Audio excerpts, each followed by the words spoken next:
You will hear a number of different recordings, and you will have to answer questions on what you hear. There will be time for you to read the instructions and questions, and you will have a chance to check your work. All the recordings will be played once only. The test is in 4 sections. At the end of the test, you will be given 10 minutes to transfer your answers to an answer sheet. Now turn to Section 1. Section 1. You will hear a conversation between a travel agent and a customer who needs to book a hotel for a group visit. First, you have some time to look at questions 1 to 6. You will see that there is an example which has been done for you. On this occasion only, the conversation relating to this will be played first. Hello, Elite Travel. This is Emily speaking. How may I assist you today? Hi, I have a group visit to plan, and I wonder whether you could help me decide on which hotel to book. I've narrowed it down to either the Winchester, the Royal Hotel, or the Star Hotel. I'm wondering if you have a recommendation. I would be happy to help. Those 3 are excellent choices. If everyone is booking hotel rooms independently, an easy way to do it is online booking. The Star Hotel offers online bookings at no additional charge. It sounds fine. The woman says that the Star Hotel offers online bookings at no additional charge. So, choice B has been written in the space. Now we shall begin. You should answer the questions as you listen, because you will not hear the recording a second time. Listen carefully and answer questions 1 to 6.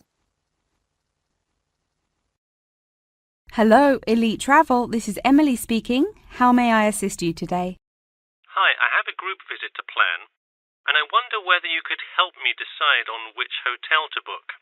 I've narrowed it down to either the Winchester, the Royal Hotel, or the Star Hotel. I'm wondering if you have a recommendation. I would be happy to help. Those 3 are excellent choices. If everyone is booking hotel rooms independently, an easy way to do it is online booking. The Star Hotel offers online bookings at no additional charge. It sounds fine. Yeah, and you can even book the gorgeous sea view rooms if you act quickly. I'll consider that. It would be great since we're mostly first-time visitors to the area to get a nice view of the water. Now, are there handicap-accessible rooms? Yes, all 3 options have access for the physically disabled. Great. I should also mention that we'll be on a tight schedule, so we won't have much time to go out for meals. Which of these hotels serve food? There is a limited continental breakfast menu at the Star and at the Winchester. For a full restaurant and room service, the Royal Hotel is your best bet. Oh, wonderful. Could you tell me more about the restaurant? Absolutely. In the morning, there is a gourmet buffet or a la carte item, and after 11 a.m., lunch is served in the dining room. Dinners are in a nice, low-key but high-quality setting in the hotel's private dining room, and Fridays feature the house jazz band. How lovely. Is there a group discount? No, sorry, not at the Royal Hotel.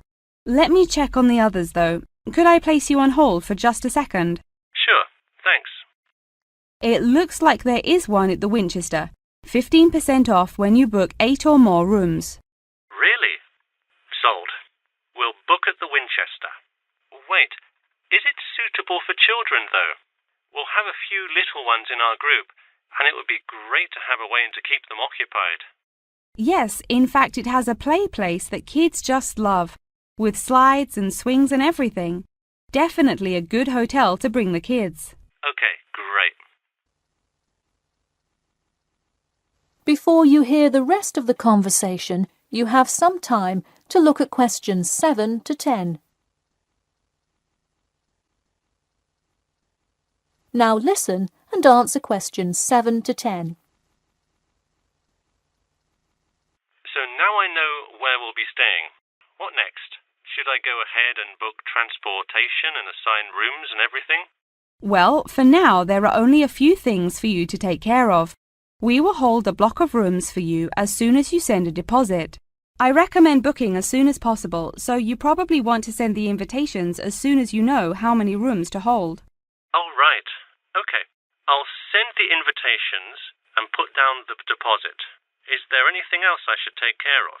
Great! And don't worry about this now, but sometime before you arrive, do let us know if you'll be requiring our transport service to and from the airport. I'll make sure to let you know. Does that incur a service charge, or perhaps a tip, or some presents to show our gratitude for the personal car service? Oh, don't worry about it. It is a free service, so if you would like to tip, you are welcome to do so. But hotel drivers do not accept gifts. Thanks for your help.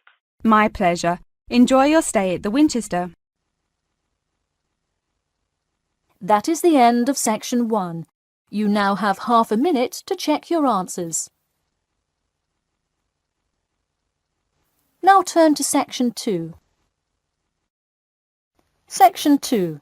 You will hear a talk about the 11th Annual Durham County Car Exhibition. First, you have some time to look at questions 11 to 16.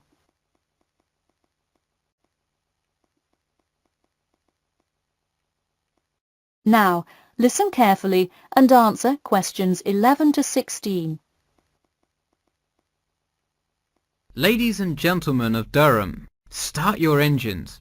Skip Gordon here, inviting you to the 11th Annual Durham County Car Exhibition. That's right, it's that time of year again. Mark your calendars. The pre-opening event kicks off on the 18th, and the exhibition officially opens to the public on Saturday, March the 19th. Take it from me, you won't want to miss Durham's most attended public event of the year 5 times running. You don't have to be a motorhead to appreciate the finest cars, both new and old, in existence today, but it helps.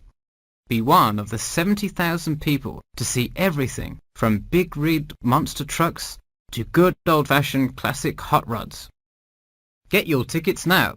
Admission is £10 for adults and £5 for children during off-peak times, and £20 for adults and £10 for children, and senior citizens on weekends and for full-day passes. Come see vintage classics, bid in the auctions, and even test out a few on the Winners' Circle racetrack. An insider tip: weekends are the exact time when all of the best attractions take place, but to avoid Saturday crowds, join us this Sunday. You'll see me, Skip Gordon, and all your friends from WKXP there this Sunday at our very own booth, so stop by and say hi, and you might just win a prize of your own. A new attraction this year will be the addition of a new car category, electricity, namely the electric car class. See displays from Toyota, Honda, and you guessed it, Tesla. Watch as the first generation of fully electric cars compete on style, ride, and watch the main entertainment as there's going to be a fabulous show of racing car to see who takes home fastest battery-powered car. While not typically known for their speed, this new class is guaranteed to surprise you. Before you hear the rest of the talk, you have some time to look at questions 17 to 20. Now listen and answer questions 17 to 20. Get tickets before they sell out. Last year's tickets sold out fast, so we upped the attendance this year. That's right, more seats. But don't wait. Act now and save. That's right, if you buy your tickets before this Friday, you'll get 2 for the price of 1. That's right, 2 for the price of 1. And don't worry, kids, just like last year, there's something specially for you.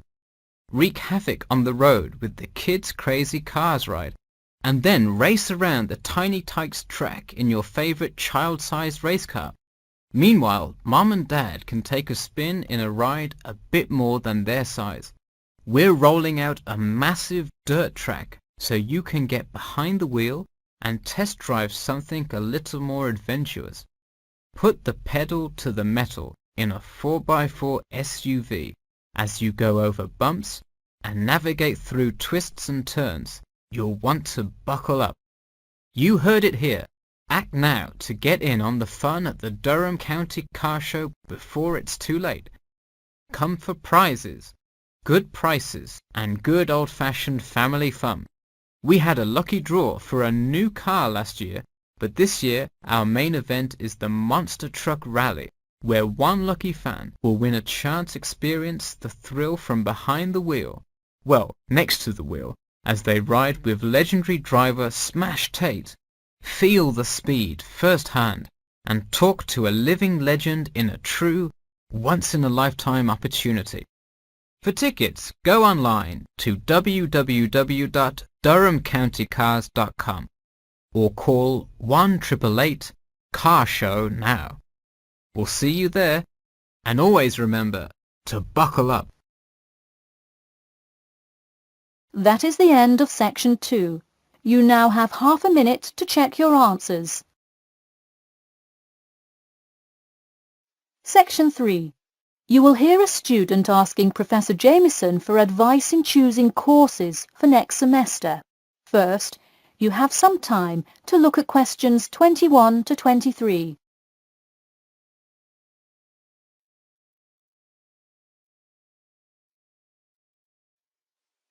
Now, listen carefully and answer questions 21 to 23. Hi, Professor Jameson. I was hoping we could talk this week about choosing courses for next semester. That sounds great. Any idea yet what you'd like to take? Well, I was hoping you could kind of tell me. There are so many to choose from. I don't even know where to start. Sure. Well, first things first. Do you know what you will major in? It's important to take courses that are relevant to your career path. Well, I think I want to major in biology. I want to go to medical school, so it seems like it would make sense. I agree. If you like biology, it's definitely a good idea to focus on that, since so many of the requirements overlap. Okay, so I should take a few biology classes then?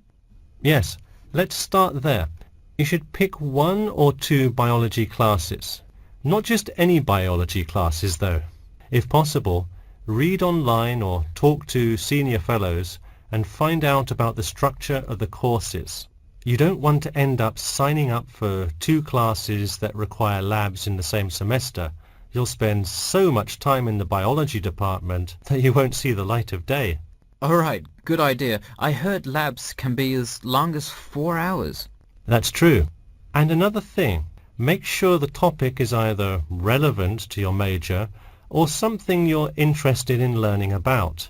It sounds obvious, but do not just take a class because you heard it was easy or because it does not require attendance. Of course not, though it would be really nice to have at least one class that's a little bit less rigorous than the ones I'm taking this semester. I barely sleep as it is with all this studying. That may have more to do with your study habits, though I don't disagree that your schedule is really difficult this semester. Before you hear the rest of the talk, you have some time to look at questions 24 to 30. Now, listen carefully and answer questions 24 to 30. So, any idea which biology classes you may decide on for next semester? Well, I was thinking of taking human physiology. It sounds relevant and interesting. I think it is an interesting class, but I would recommend against it. You're already in human anatomy, which also covers physiology, so it would be repetitive and probably not the best use of your time. If I already know some of the stuff, I could take it to boost my GPA a little bit. You could maybe do that, except the professor that teaches it is famous for giving out the fewest A's of any professor. Oh wow, never mind. Now, changing subjects. Have you decided yet on your research topic? Well, I actually decided. I don't want to do a research paper. I'm going to do a dissertation instead. I think I will much more enjoy coming up with a thesis and finding all the details to support it. I see. Didn't you already do some of the research, though? What happened to that? Well, I started doing research, then the more data I collected, the more complicated things got. I realized I would have to take a lot more steps to randomize the sample, and then I realized I would need to control for more factors. I see. What kind of data collection did you do? I interviewed employees at the water treatment facility after Professor Dickinson recommended it. I understand. Well, the research paper could be much more outside work, but it may be worth it if that is what you're interested in. No, I am a lot happier just doing the dissertation. That's fine with me. Just remember, you need to finish your first draft and send it in soon. It's already the middle of February. Oh wow, it is, isn't it? I just have to finish it by the end of March, right? Yep, but don't forget, the date will really sneak up on you. Okay, I'll make sure to set reminders in my calendar. And who do I talk to about registering my dissertation? You should go to the department office and then talk to the secretary. I thought I needed to talk to the department head. Not for registering. If you need help developing your dissertation, that's when you should go to the department head. Ah, I see. And who would I see about getting access to the database of past research on my topic? That you can find in the computer lab, specifically in the office. You'll have to ask a lab technician to give you access. Okay, well I'll go ahead and get started on that then. Thanks. That is the end of section 3. You now have half a minute to check your answers. Now turn to section 4. Section 4. You will hear part of a lecture about the role of sleep in humans and animals. First, you have some time to look at questions 31 to 40.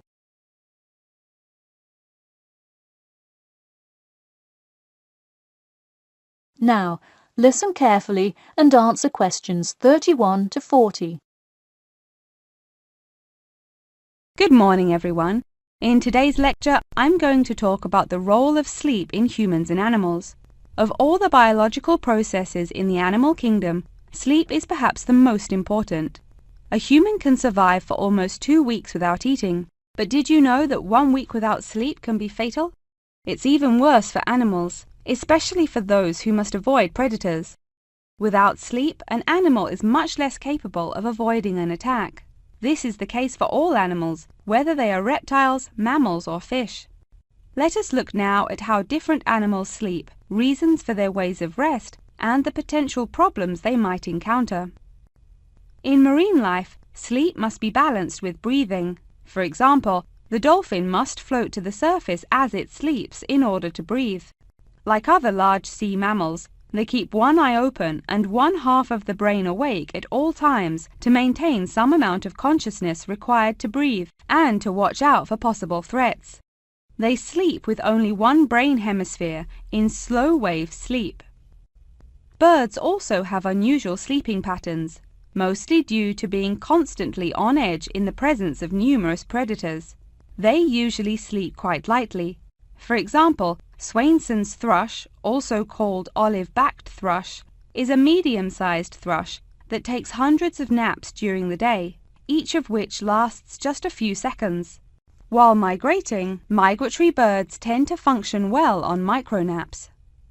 Horses, on the other hand, do most of their sleeping standing up. Scientists think that horses developed their habit of sleeping upright as a defense mechanism, a way of protecting themselves against predators, and a standing position keeps a horse in a constant state of readiness to race away if danger should approach. Also, horses do occasionally take short naps lying down. Horses are heavy animals with big muscles, but their bones are surprisingly delicate, so lying in one position for a long time could well injure a horse. Just like humans, animals can also have sleeping problems. Dr. John Hendricks and Adrian Morrison from the School of Veterinary Medicine, University of Pennsylvania in Philadelphia, determined that certain diseases were primarily associated with the sleep states in animals. In their research, they emphasized that because so much in this area still remains unclear, animal models were very important for studies of sleep disorders. The physiology of sleep in animals is similar to that of humans.